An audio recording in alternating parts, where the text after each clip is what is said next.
From the outset, it can be argued that a lot needs to be done, and already traders, policymakers and politicians are back on the drawing board to seek solutions to the challenges that persist. As part of the efforts to break some of the unending barriers, stakeholders in Uganda, coordinated by the Private Sector Foundation Uganda, are organizing a two-day trade fair, trade facilitation trade fair, through which challenges, opportunities and knowledge will be shared. This trade fair, unlike those held in the past, comes at a time when the country is facing several economic challenges which have affected trade, prompting strike action by the Kampala City Traders Association, or CACITA. Uganda collects billions of shillings through both local and foreign trade, making trade one of the key pillars of development and foreign policy.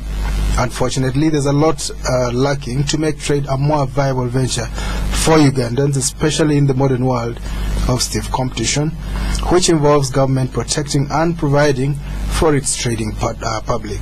So tonight we ask, how is the Uganda performing as far as trade facilitation is concerned? What are the challenges and opportunities as we mark 1 year of the East African Community Common Market? Our guest tonight, Mr. Moses Ogwal, Director Policy and Advocacy at the Private Sector Foundation Uganda. You're most welcome, Mr. Ogwal. Thank you very much, and good evening, listeners. Can you tell us about this trade fair? Well, this trade fair, which is taking place starting 27th, that is tomorrow, up to 28th, will be beginning at 8 and expected to end at 5 every day.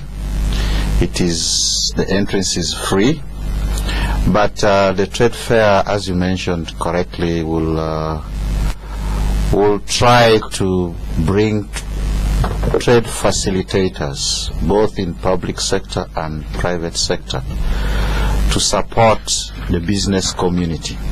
We're trying to bring them together because there have been some challenges. The trade facilitators we're talking about are like Uganda Revenue Authority, embassies, National Bureau of Standards, Ministry of Tourism, Ministry responsible for tourism, Ministry responsible for industry, Export Promotion Board, Uganda Investment Authority.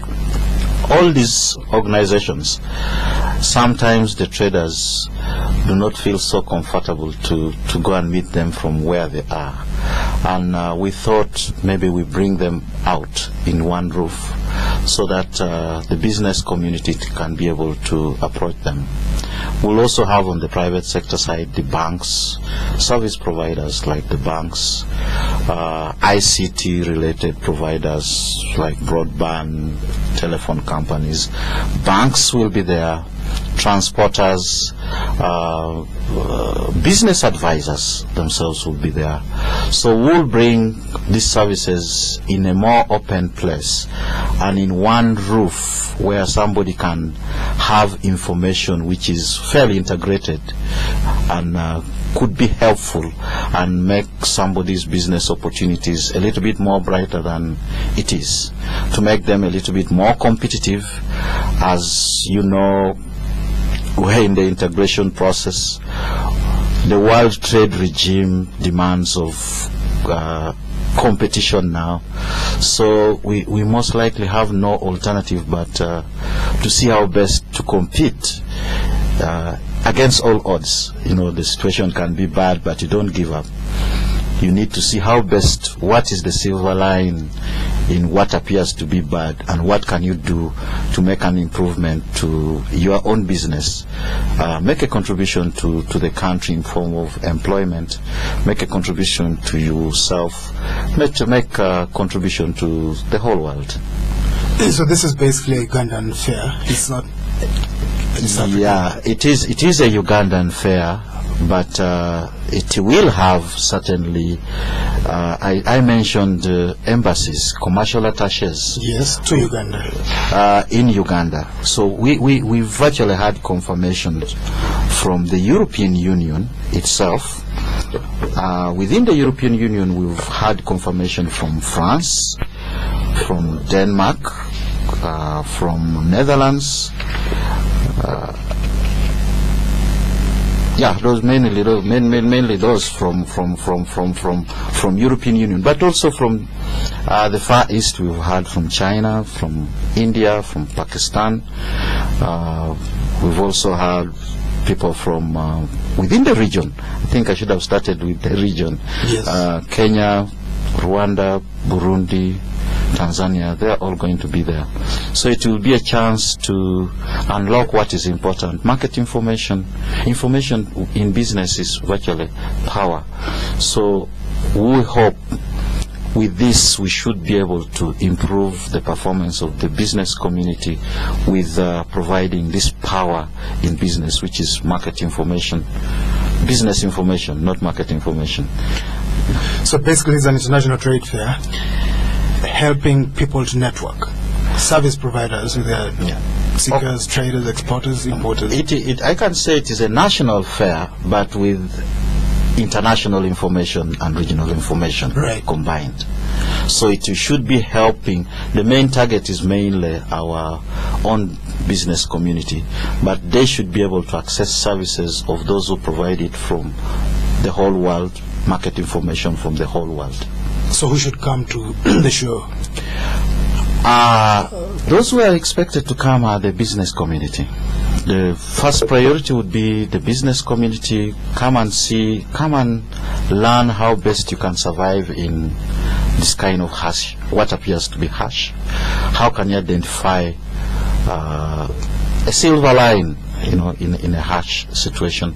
Come and provide feedback to the trade facilitators, because it may appear obvious, but maybe it is not obvious. What are the challenges we are facing, so that we have an interaction with the government facilitators. They also have a kind of homework to see how to, all of us are working towards how to improve the situation, how to make the business community a little bit more competitive than it is now. All right. Could you talk to us about the common market? Would you say, from your experience as a leader of the private sector, that has been fully exploited? The common market, if we look at the integration process, it is a step after the customs union. The customs union usually is free movement of goods. The common market adds other things like services. It underlines movement of persons. It underlines establishments, movements of establishment. It also deals with trading goods and trading services. Sorry. So trading services, they are broken up into about 12 subsectors, which are fairly many. But what I can say is, what progress have we made? We have consolidated, in my view, we have consolidated the integration process. First of all, going into this level of the common market gives you the planning that, yes, the community is serious. So your planning depends. It depends, and yes, the community is serious. It is here to stay. It appears to be there to stay. So your planning now has to really consider that seriously. So just by signing that gives that thinking within the business community. But signing is one thing. Benefiting from it is the other. But the underlying thing, whether you benefit or you do not benefit, at least from the business angle, is whether you are competitive or not.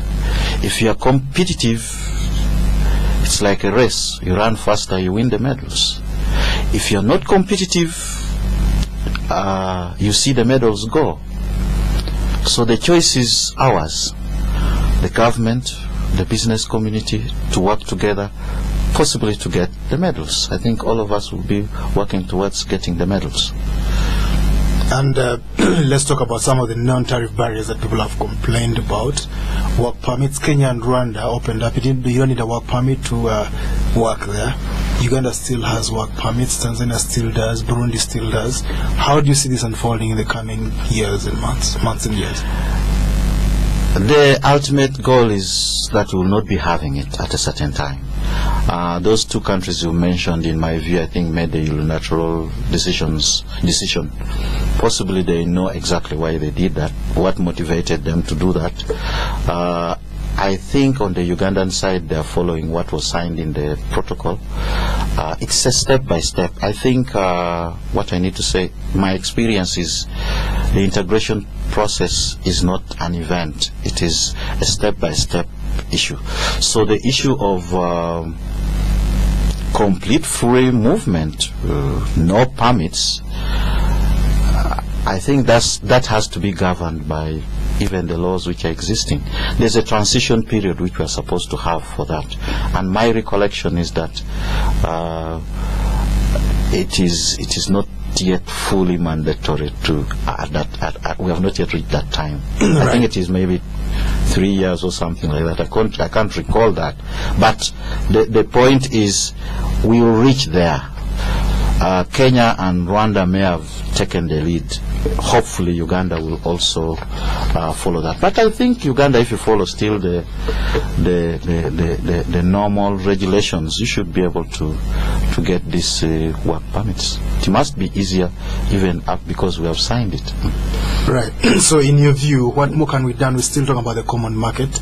What more can be done to really move it forward? I think we need to prepare ourselves in form of regulations. When you liberalize something, liberalizing, it's like you've liberalized transport, the taxi business, we've liberalized it. If you don't have a regulation, then the liberalization may not be well managed. So you need to have regulations put in place which can manage this process.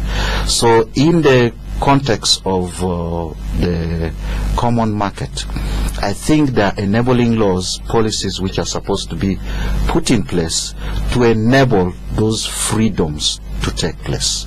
There should be an enabling law on, say, construction. What regulations do we have in place for construction? If you opened it up, it is going to be opened up, it is planned to be opened up, but it must be opened up in a regulated environment. So we need, I think the transition period was to help put some regulations in place. We also need to support our own people to be more competitive in terms of skilling them, retooling them in that behavior of work ethics, transfer of technology, that kind of thing. In the construction, if we opened it up completely, we go back to what I said, running. How can you run very fast? Do we have the manpower well trained to do that? We are certainly, it is the same as a hotel. Are we there? We are somewhere, but are we there? There are two aspects. There are the legal related issues, and then there are the competitive issues which sometimes the private sector has control over, but they need to be supported to be able to be on top of things. Of course, when you mention the customs, or when you mention the common market, it also includes the custom union. So the issue of free movement of goods, there are still some things which we need to work on. We need to, particularly transport, electricity, those two areas are really heavy cost centers for business. So we need to, as a government, to, and I think we appreciate allocation of resources put into these areas, really indicate that the seriousness of purpose in improving those factors which improve competitiveness on the private sector. So I think we should be moving in the same direction, and hopefully we should be optimistic that everything should be much better. But connecting this with the event we are having, what I'm touching are just few things. When I say helping in competitiveness of the private sector, it's a loaded statement. There are so many things which are packed into that, and that's what we intend to have in tomorrow's event, to unpack, give the skills, even if it is distribution. What skills can we share with the business community to make somebody to distribute better? I always give an example. Today I was giving that too. If you are importing, say, from Kenya, if you chose to import from Kenya, where is your point where you buy the product? Most likely you'll find in what we call the distribution chain.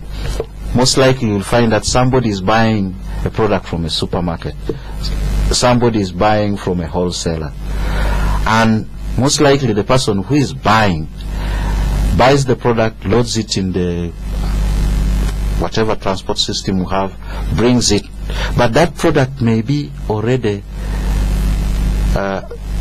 the taxes, the internal taxes would have been taxed, yes, say in Kenya. Yes. So when you purchase that product, not only Kenya, even China, wherever you're importing, if you purchase it that way and you don't get the correct documentation, you are virtually buying and paying tax, internal taxes in that country. Right. So what we want to, that is an example.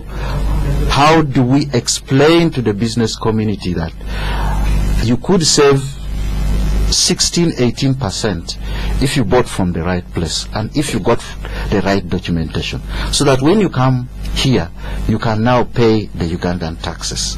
You will have been relieved of taxes from the originating country. Just the same as export. There are some export or re-exports which we have. Most people come, people come from Sudan, people come from Rwanda and so on, purchasing from you.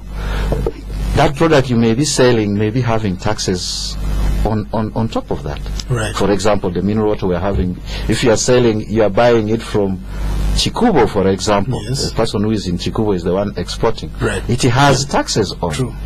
So you need to know how smart can you do it, even if you're in Chikubo and you are selling mineral water to Rwanda. There are documentations which you need to follow so that you do not pay the local taxes, so that it increases your margin as you export to Rwanda, you re-export to, or you trade with Rwanda, you trade with Burundi. So those are kind of the simple retooling, skilling, which we intend to pass over during the meeting like tomorrow, to help, as I said, a little contribution to the competitiveness of those who are doing business in the country. All right, this is Spectrum on Radio 1 tonight. 1 year of the common market. What are the traders in the East African Community region still facing challenges? We're asking, why are these traders still facing challenges? But we're also asking, what are the opportunities within the region that traders need to take up? We'll be back after this break. Our guest is Mr. Moses Ogwal, Director Policy and Advocacy at the Private Sector Foundation Uganda. We'll be back, to stay with us. Thank you for coming to the executive suite, madam. My name is Richard, your executive banker, and I'm here to handle all your banking needs. Oh, really? Thank you. I noticed you don't have any queues here. No, Mrs. Asio, we do not. Oh, wow. You even know my name? But of course, madam. Today we are offering you a current account with a Gold Visa debit card, home loans with attractive rates, Gold Visa credit cards, and unsecured personal loan. All that for me? Yes. In addition, we can offer you internet banking so that you can access our services from anywhere, even your home. Oh, this is too much. What else will you give me now? Chai? Experience executive banking at Stanbic Bank. Excuse me, madam. Your cup of chai? Ask about executive banking at your nearest branch or visit our executive banking suites in Nakasero Towers, Forest Mall at Lugogo, Garden City, Ntinda, Makerere, Mbarara, Mukono, Mbale, Lira and Gulu. Stanbic Bank. Moving forward. Hi, I've got just 30 seconds to list all the destinations in Africa served by Kenya Airways out of Nairobi. Abidjan, Accra, Addis Ababa, Bujumbura, Cairo, Cotonou, Dakar, Dar es Salaam. He's never going to make it. Kenya Airways covers 70% of all destinations in Africa alone and several more worldwide. If you're starting from Uganda, there is no rush because Kenya Airways operates the most frequencies every day from Entebbe to the hub in Nairobi. So you can pick up any of these connections at your own convenience. Johannesburg, Kigali, Kinshasa, Lagos, Lilongwe, Lusaka, Lubumbashi. Kenya Airways, the pride of Africa. Sebo, time's up. Malabo, Mauritius, The Mombasa. art of crafting a jewel as experienced by the brewmaster. Under the exacting international standards at Nile Breweries, he uses only the finest, most carefully selected grains of roasted crystal malt and sets in motion the delicate process of releasing their full roast. The result is a world-class beer with a fresher aroma, a richer golden color, and a maltier taste. It isn't every day that you find yourself with a precious jewel in your hand and the distinction of having produced it as well. Nile Gold Crystal Malt Lager, beyond an ordinary malt. Spectrum on Radio 1 FM 90 is brought to you by Stanbic Bank. Welcome back on Spectrum tonight. 1 year of the common market. Why are traders in the East African community region still facing challenges, and what are the opportunities within the region that traders need to take up? Our guest tonight is Mr. Moses Ogwal, Director of Policy and Advocacy at the Private Sector Foundation Uganda. You'll be able to call in later and contribute to this discussion. I'll read out the numbers when that time comes. Mr. Ogwal, where should Ugandan traders lay emphasis? Where do we have a comparative advantage? What can we sell to the region? The advantage we have for Ugandan products, the one common one where you can send it in all directions. You can see Uganda is surrounded. It's linked to Sudan, Rwanda, DRC, even Kenya on the other side. One quick thing where you can push in all directions are agro products, agro-industrial products, agro raw material related, those kind of products. That one you can push it because of food crops and those kind of things. You can push it in all directions. Yes. The other, which are industrial, we may not be able to push it effectively in all directions. When you see industries which use heavy imported items which are bulky, the tendency, according to my experience, if it is steel and so on, the more you add to the sea, the better. So we will have certainly a little bit of difficulties in sending bulky items which use raw materials which come from the sea to take it the other direction to Kenya. But we still can take these products to, as we see Kenya's advantage on transport, we are also advantaged on transport to other countries which are on the strategically located. Yes, so we can push it to DRC, Rwanda, South Sudan, and so on. Yes. So in either way, we on goods, we if we are more skilled, we tool ourselves well, we can have an advantage. The other area where we have a good advantage is service-related industries. Education, I think, for education, I think we're doing much better. Many students are here and from the region. We can build on that. We could do better in other service sectors also, like construction, if we put our act together. Tourism, we can do something also. Get something from Kenya, get something from Tanzania, but we must do a lot so that we can tap a lot from them, or we can make Uganda the first entry point. Sometimes tourism, you may get other countries benefiting more, but we will benefit anyway. You need to look at the situation. Are they coming or they are not coming at all?